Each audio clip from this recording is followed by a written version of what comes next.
Rainy conditions couldn't stop the annual Law Enforcement Memorial Ceremony in Scottsbluff Thursday. KNEB.TV News starts right now. From your trusted source for news in western Nebraska and eastern Wyoming, this is KNEB.TV News. Presented by Platte Valley Companies, premier provider of financial services. Hello, I'm Ryan Murphy. This is KNEB.TV News, powered by Platte Valley Companies. Thanks for joining me. In our top story, it's National Police Week, and local law enforcement officers took the time Thursday to honor those who serve our communities and those who have made the ultimate sacrifice. Law enforcement agencies from across Scottsbluff County convened in the Scottsbluff Fire Department bays on Thursday morning to honor fallen law enforcement officers. This year, Captain Brian Wasson delivered a speech honoring Scottsbluff's lone fallen peace officer, Albert Peterson, who died in a shootout 100 years ago with a bootlegger. Deputy Carlson was able to briefly speak with Officer Peterson, who was mortally wounded. Deputy Carlson recounted that Officer Peterson said that he was done for. Officer Peterson also told Deputy Carlson to tell his wife that his last thought was of her. Scottsbluff Mayor Jeannie McCarrigan also read the Police Week proclamation to those in attendance, while Scottsbluff Police Chief Kevin Spencer commended all of our local agencies for the tremendous ability to work together. Well, a group of motorcyclists have begun their trek across Nebraska to promote awareness for children's mental health. The Pony Express riders rumbled into the Cirrus House parking lot Wednesday evening for the kickoff celebration with a steampunk theme. Cirrus House's Matthew Reese explains how they started their involvement. The fellow who organized the ride at that time, a guy named Stan Bills, mentioned it to one of our staff members, and we volunteered to step in the place for that. And so, dealing with community members with mental health conditions is part of our routine. That's our job. That's what we do. And looking for ways to increase advocacy, that's all something that was in our bailiwick. So we decided to jump in, and we've been doing it since. Pony Express ride coordinator Holly Stevens says this is the 16th year of the event and explains their mission. Our mission is to rumble the road for children's mental health awareness and really be a voice for the up and coming generations and to start breaking the stigma for mental health, mental illness, however people want to label it, because our mental state is just as important as our physical state. So we pick up these letters and hope that everybody puts on there what their needs are. We take them to the state capitol, we give them to the governor. They actually use those letters in the behavioral health strategic meetings so that they know what services are needed. And when we do this, we're doing it statewide. It's not just the metropolitan areas. They'll be making 12 stops collecting letters, including in Sidney, Kearney, Fremont, and then the state capitol building on Saturday. We'll have more news right after this. Swipe right, swipe left, endlessly searching. Finding the perfect match isn't always perfect, but it can be when it comes to finances. Nora found the perfect business loan. Jenny opened her first savings account. Grammy loves her checking account. We found a match for Wilson Farms. The Sandersons were matched with a mortgage. Regardless of your financial situation, Platte Valley Bank will match you with the perfect solution. Find your match at Platte Valley Bank. Life Care promises us that we are looked after and taken care of properly. If I didn't have Life Care, I would be probably scared to death about having enough money for when I got older or when I got sick. Moving in here was an easy decision and in fact a no-brainer. I looked at it as actually buying long-term care insurance, and in retrospect a good move. One of the things that convinces me that we did the right thing is no matter what happens, we will constantly be taken care of. The whole thing is just vital because you don't have to be worried about what's ahead for you. It's there, it's in black and white, and that's reassuring. This is home. It has been from the day I moved in. Welcome back.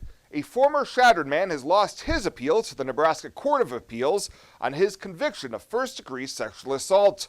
37-year-old Jesse Barber was sentenced to 10 to 12 years in prison after he was found guilty with having sex with an intoxicated 17-year-old.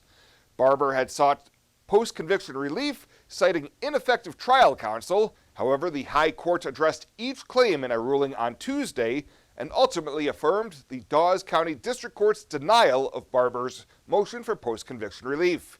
He is eligible for parole this November. Well, this week, Governor Jim Pillen signed the repeal of 92 NAC 23, a rules change that will ease a barrier for attracting and onboarding new Nebraska teachers. Governor Pillen was joined by state senators, members of the Board of Education, representatives from the Nebraska Department of Education, teachers, and educational support groups. What's important for all of us to realize with what this accomplishes is that it eliminates the obstacle of attracting teachers. It alleviates the fees associated with taking the test of $150 combined with the $90 for each test. So I think those are things that are really, really important. The other is some will say, gosh, what does this do in the impact with the quality of teachers? And I think that it's a key example of maybe somebody created something good years ago that really isn't practical and having an impact. So the repeal eliminates the state requirement for educators to demonstrate basic skills competency, as the state has utilized the Praxis Core by ETS as its skill competency test, which all new teachers were required to pass. And Nebraskans for Medical Marijuana has filed yet another ballot initiative with the Nebraska Secretary of State's office to put the legalization of medical cannabis before the voters in November of 2024. The petition language consists of two portions, both statutory, one to set up the doctor-patient system and one to regulate the industry. This is the third time the group has attempted to put the issue on the ballot, with the first initiative in 2020 gathering enough signatures but failing to make the ballot due to a split court decision due to the single subject requirements. The second initiative last year failed to meet the signature requirements when the campaign's main donor died in a plane crash. Welcome to Kelly's Liquor, your liquor cabinet. Whether you're a wine enthusiast, a whiskey sommelier, a tequila connoisseur, or you just love your beer, Kelly's has the best selection of what you're looking for. Family owned and operated since 1946 and right on 27th Street in Scottsbluff. Come see us today at Kelly's Liquor, your liquor cabinet. And remember to be a good neighbor. Don't drink and drive. Kelly's Liquor, West 27th Street in Scottsbluff.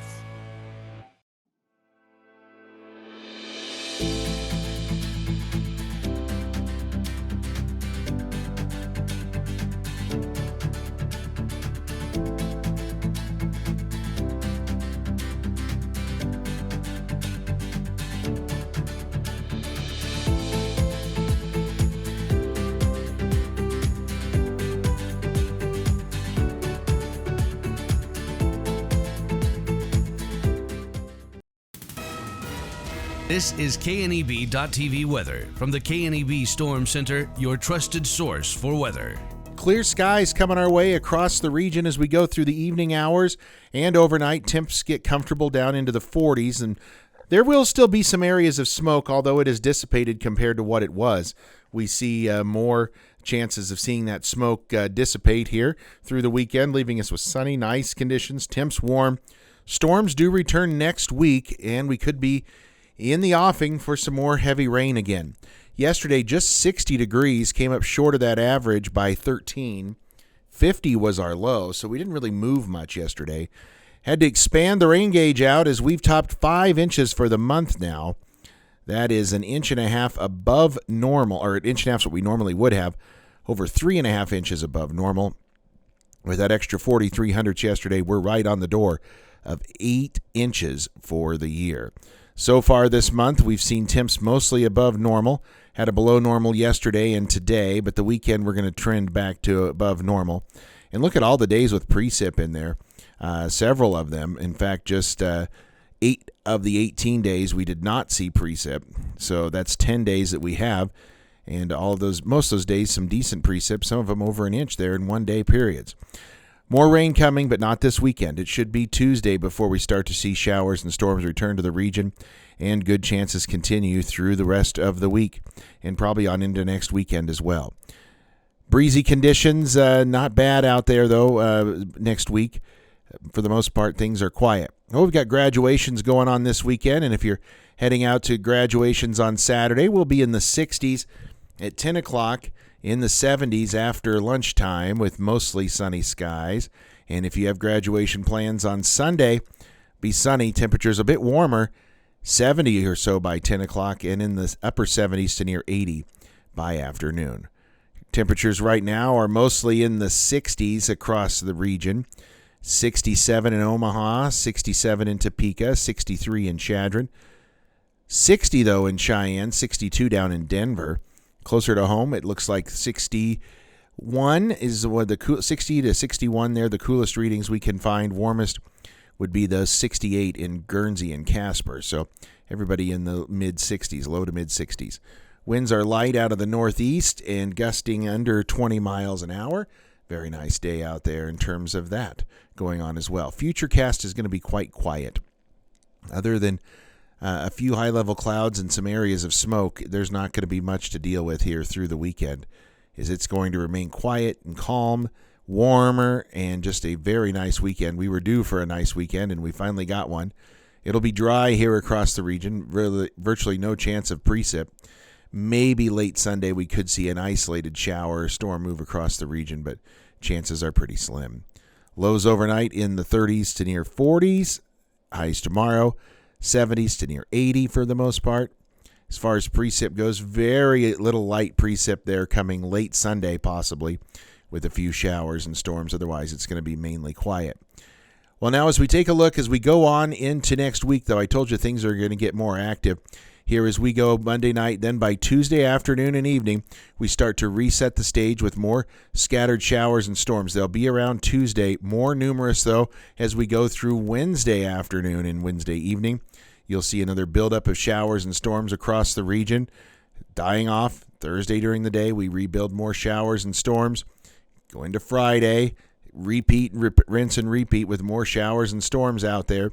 Right on into Saturday afternoon and evening, we do it again.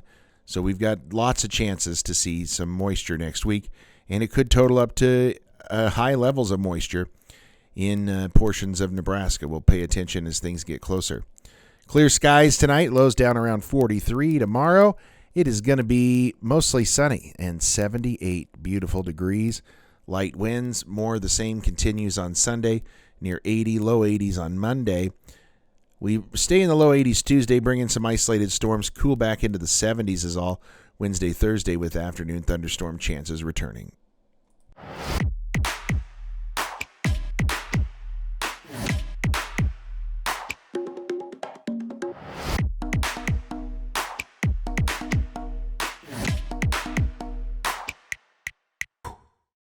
Welcome back to another installment of Fridays in the Field. I'm Ryan Murphy, and this is brought to you by FNBO, the Great Big Small Bank.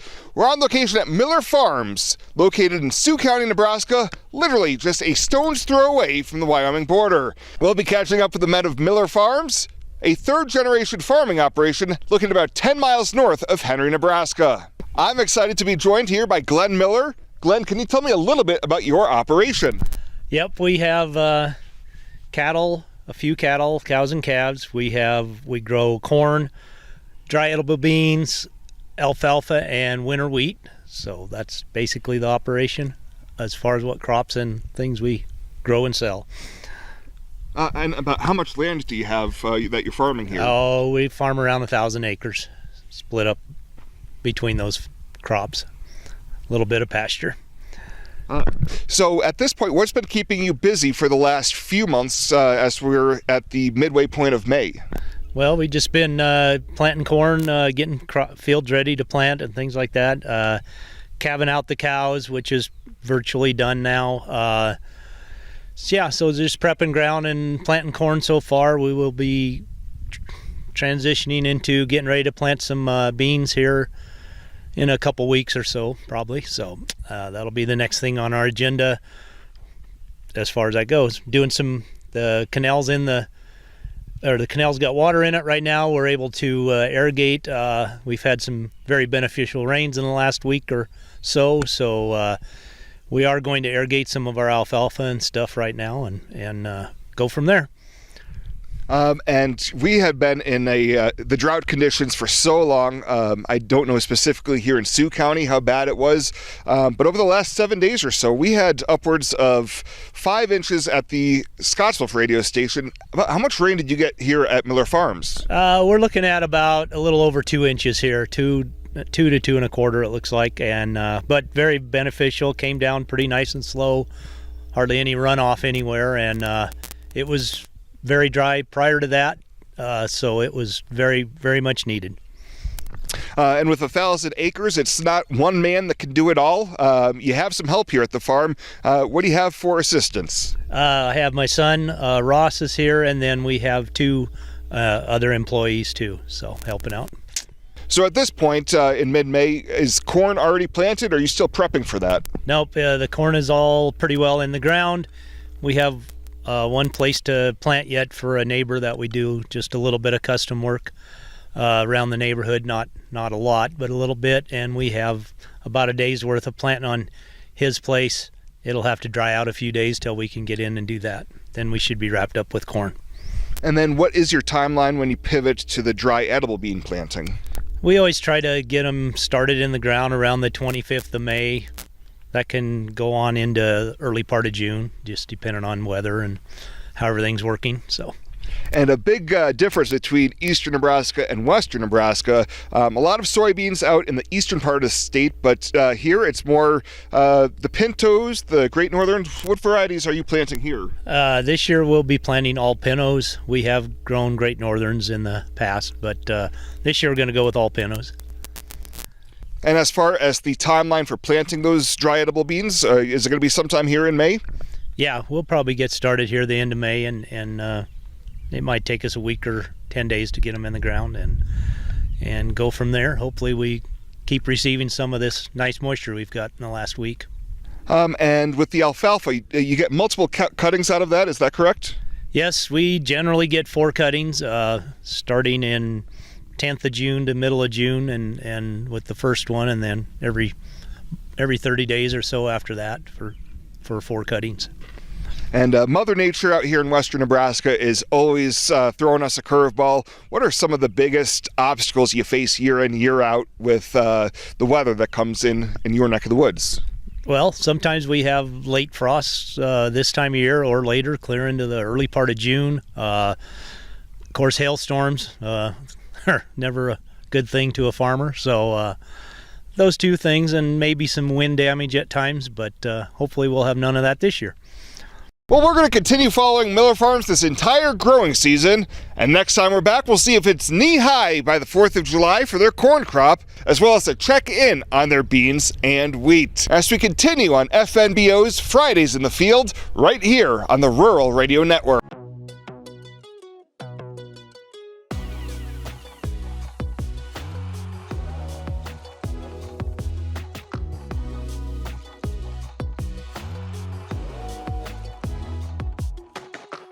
Fly United Airlines, operated by SkyWest with Western Nebraska Regional Airport. United is dedicated to going the extra mile for you with daily flights to and from Denver, along with a commitment to excellent service. Reserve your flight today, and remember, United miles can be earned and redeemed with your flights.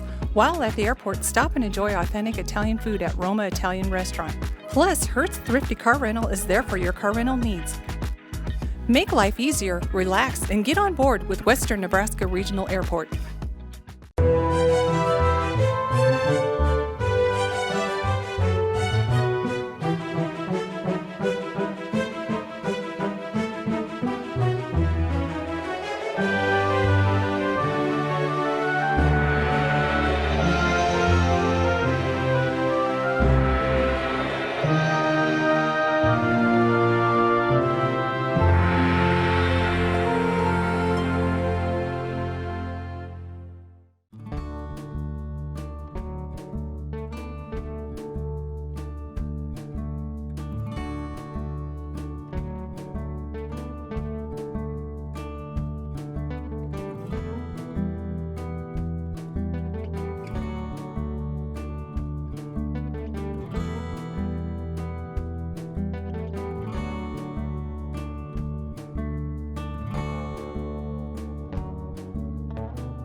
The community calendar is brought to you by Riverstone Bank. We're local and we love our community.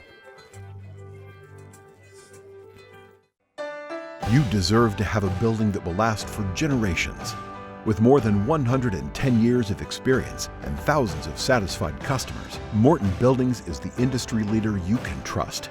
If you're planning for a garage, farm shop, horse barn, storage building for your RV, boat, or collectibles, there's no better time to buy. Contact your local Morton sales office or visit mortonbuildings.com to get started today. At Platte Valley Bank, we want to help you plan for tomorrow while you enjoy today. Our personalized trust services can help you do just that. You've worked hard to build your legacy, and you want to make sure that gets passed on for generations to come. We offer the professional guidance necessary to ensure that happens, according to your wishes. We pride ourselves in being friendly and professional while offering a highly tailored full line of trust and estate planning services to accommodate you. You belong here. And finally tonight, the Western Nebraska Pioneers are looking for families willing to open their homes to a ball player or intern this season, with some players already starting to arrive.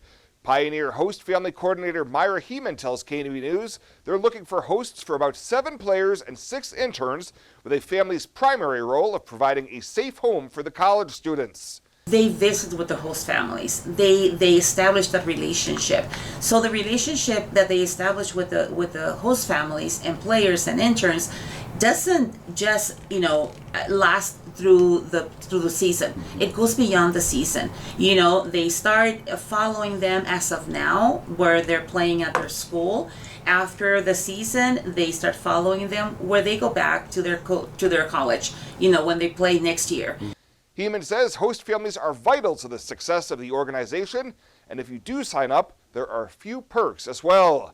Hosts receive general admission season tickets, a discount on merchandise and most concessions, and new this year, a host parent will be throwing out the first pitch at each home game. If you can host a player or intern, you can contact Myra by calling 633-2255. Well, that does it for us this time. Thank you so much for tuning in. Have a great weekend. We'll see you back here on Monday.